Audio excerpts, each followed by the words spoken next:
अस्सलाम वालेकुम नाज़रीन, मैं हूं जमील अख्तर गौरी, साबिक AD standard development and dissemination Punjab health care commission, और आप देख रहे हैं मेरा digital channel health care establishment. नाज़रीन, आज हम बात करेंगे कि पंजाब हेल्थ केयर कमीशन से अगर क्लिनिक को डीसील करवाना है तो फिर वो क्या तरीक़ा इख्तियार करना होगा। तो मैं पहले आपको अर्ज़ कर दूं कि पीएचसी एक्ट 2010 प्रोमलगेट होने के बाद अब पंजाब हेल्थ केयर कमीशन के पास इख्तियार है कि वो क्वैकरी को जो है वो रोके और उसकी तमाम अक़साम को जो है वो रोके और सेहत की बेहतर खिदमात फराहम करने में इदारों की हेल्प भी करे। पंजाब हेल्थ केयर कमीशन की टीमें जो हैं वो निकलती हैं, सरप्राइज़ विज़िट पे निकलती हैं या फिर वो रूटीन के विज़िट भी वो देख रही होती हैं। तो फिर अगर कोई काम आप गैर कानूनी कर रहे हैं अपनी इलाजगाह पे, अपनी हेल्थ केयर इस्टेब्लिशमेंट पे, यानी कोई अगर काम आप ऐसा कर रहे हैं जिसकी आपको आपकी ट्रेनिंग इजाज़त नहीं देती, जिसकी आपको आपकी फ़िलासफ़ी इजाज़त नहीं देती या कानून इजाज़त आपको नहीं देता और वो आप कर रहे हैं, तो फिर पंजाब हेल्थ केयर कमीशन जो है वो उसके लोग आपका क्लिनिक जो है वो सील कर देते हैं। एक तो पंजाब हेल्थ केयर कमीशन के पास मैंडेट है, फिर पंजाब हेल्थ केयर कमीशन ने अपने पावर्स जो हैं वो जो डिस्ट्रिक्ट गवर्नमेंट हैं, जो हेल्थ की अथॉरिटीज़ हैं, उनको तफवीज़ किए हुए हैं और उनकी टीमें भी जो हैं वो अपनी डिस्ट्रिक्ट में वक्तन फ़वक्तन जो है वो सर्वे करती हैं, विजिट्स करती हैं क्लिनिक्स का, और फिर वो भी जहाँ देखते हैं कि यहाँ कानून की खिलाफ वर्जी हो रही है तो उसको भी वो सील कर देते हैं। तो जब क्लिनिक सील हो जाता है तो सबसे पहला काम जो है वो हेल्थ केयर सर्विस प्रोवाइडर को ये करना चाहिए कि अच्छा, जब क्लिनिक सील होता है तो पंजाब हेल्थ केयर कमीशन के लोग तो तमाम के तमाम जितने भी हैं वो एक चालान फॉर्म, एक नोटिस समझ लें आप, वो उसको दे कर आते हैं और उसमें वो तमाम चीज़ें उसमें लिखी होती हैं। और लेकिन बाज़ औक़ात जो डिस्ट्रिक्ट गवर्नमेंट के लोग करते हैं, वो जो डीडीएचओज़ और ड्रग इंस्पेक्टर्स जाके सील करते हैं, मैंने अक्सर लोगों से सुना है और केसेस भी मैं करता हूँ वहाँ पे पंजाब हेल्थ केयर कमीशन में, तो वो कहते हैं कि जी हमें तो उसने डीडीएचओ ने दिया ही कुछ नहीं। तो डीडीएचओज़ का एक अलग तरीका कार है, वो वहाँ पे वो जाते हैं, उसको देखते हैं, सील कर देते हैं और फिर उसको कहते हैं कि जी आप ऑफिस में मिल लें, और अगर ऑफिस में मिल के मुकमुका हो जाए तो फिर तो बात ठीक है, और अगर मुकमुका नहीं होता तो फिर वो भेज देते हैं। और बाद औक़ात ऐसे भी होता है कि ऐसे भी केस मैंने जो है वो डिफेंड किए हैं पीएचसी में कि डीडीएचओ आया, उसने देखा और उसने कहा कि चलें ठीक है, आप जो है वो हमारी खिदमत कर दें, और वो हेल्थ केयर सर्विस प्रोवाइडर ने 20,000 25,000 पे खिदमत की। मेरे पास 2-3 मिसालें मौजूद हैं इसकी, और वो खिदमत की और 2 महीने के बाद जो है वो उसको पंजाब हेल्थ केयर कमीशन का नोटिस आ गया कि आ जाएं जनाब, आप पेश हों और अपना केस जो है वो डिफेंड करें। तो ये भी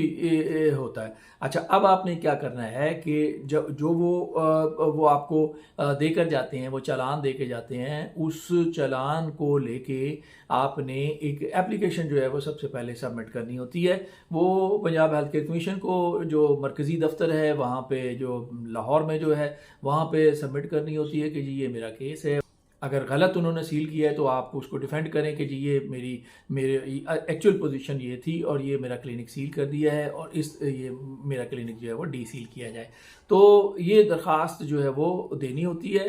देखें, उसमें वहाँ पे कमीशन में बहुत ज़्यादा अभी बैकलॉग मौजूद है। अब तो बहुत सारा उन्होंने निकाल दिया है और बड़ी कमेटियाँ भी जो हैं वो बढ़ा दी हैं। अब पहले 3-4 कमेटियाँ थी, अब 7 कमेटियाँ जो हैं वो बैठती हैं और रोज़ाना की बुनियाद पे जो केसेस जो हैं वो डील हो रहे हैं, और वो कुछ केसेस जो हैं वो पुराने शामिल करते हैं रोज़ाना की हेयरिंग में, और कुछ नए केसेस को भी उसके अंदर वो शामिल करते हैं। तो इस तरह से हेयरिंग जो है वो हो रही हैं। अच्छा, अब जब आपको हेयरिंग की तारीख मिल जाती है, आप आते हैं,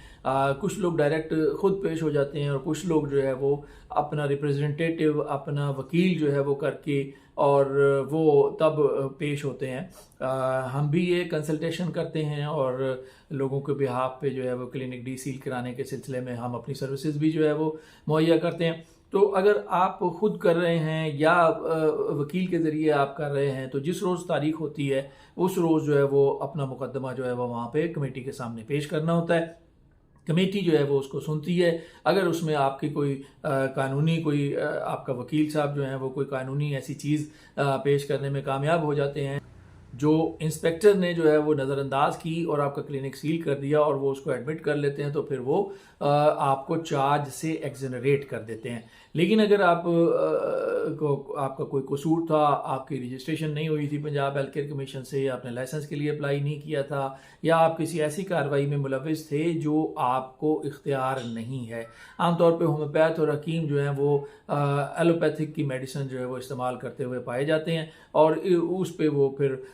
कमीशन वाले वो वहाँ पे उनकी तस्वीर वगैरह बना के लेके आते हैं। आप अगर यहाँ पे आके आर्गूमेंट्स करते हैं और अगर कोई मतलब अपनी कहानी कोई पेश करने की कोशिश करते हैं, तो कमीशन जो है वो आपको तस्वीर निकाल के दिखा देता है कि जी ये आप ही हैं, आप ही ने दस्तखत किए थे, आप ही बैठे हुए हैं और आप ही के पास से ये चीज़ें निकली थी। तो फिर वहाँ पे जो है वो कोई गुंजाइश नहीं रहती। वहाँ पे केस की हियरिंग होती है। केस की हियरिंग होने के बाद फिर वो केस जो है वो जो कमेटी के लोग होते हैं वो केस की ड्राफ्टिंग करते हैं, उसमें ऑर्डर करते हैं। अच्छा, उस रोज़ वो नहीं बताते कि क्या आप पे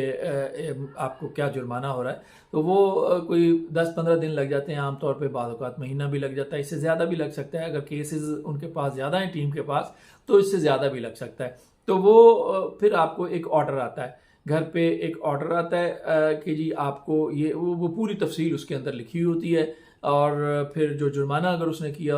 कमीशन ने किया होता है, तो वो जुर्माना भी लिखा होता है कि ये आपने इतने दिन के अंदर अंदर पे करना है। तो वो ऑर्डर में बाज़ औक़ात देर इसलिए लगती है कि कमीशन के अंदर जो है वो सिस्टम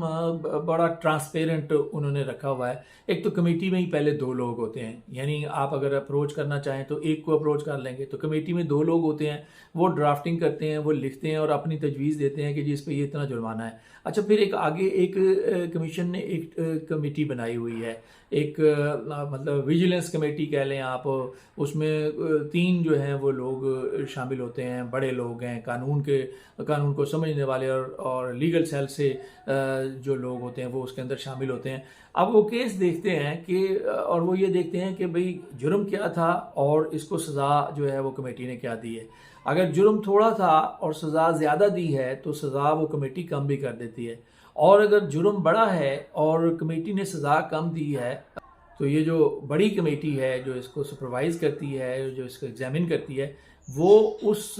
जुर्माने को जो है वो, अगर जुर्म बड़ा था जुर्माना कम किया है तो जुर्माना ज़्यादा भी कर देती है। तो फिर